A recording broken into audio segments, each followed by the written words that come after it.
Okay, could you repeat the first question? Sure, here's the first question. In Exodus 20:18-20, Moses tells the people not to fear, yet also emphasizes the importance of having the fear of God before them. How do you understand the distinction between the fear not and the fear of Him in this context? And what kind of fear is God seeking from His people? The kind of fear that God seeks from us is our reverent fear when it comes to obeying His word.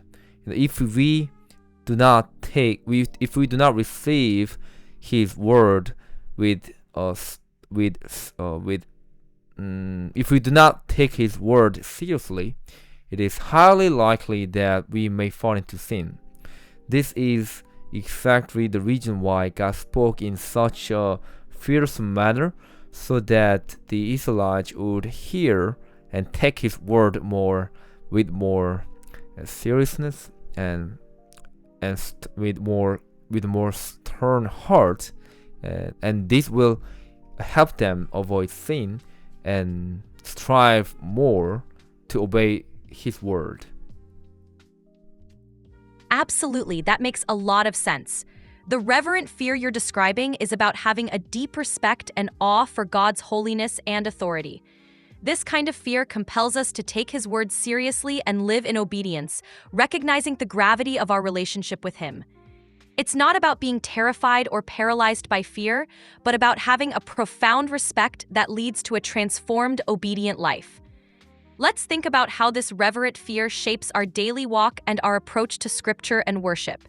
How do you see this concept playing out in your own life or in the life of the church community? And a similar message could be found in Philippians chapter 2 verse 12.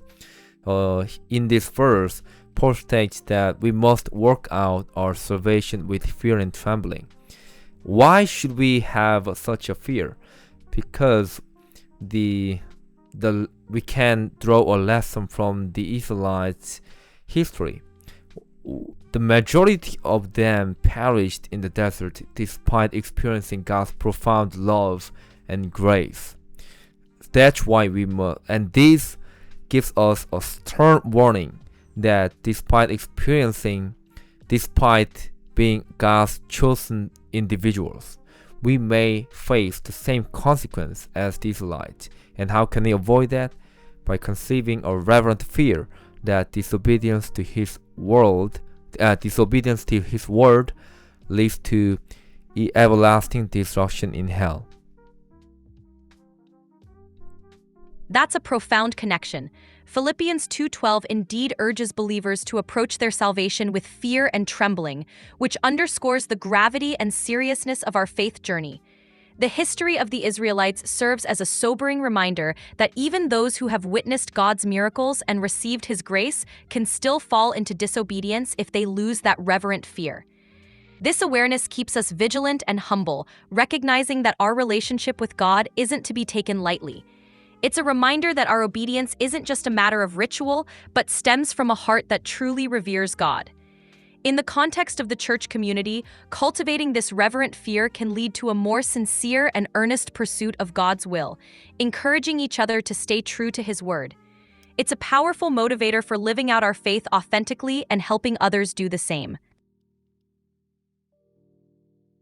Okay, thanks.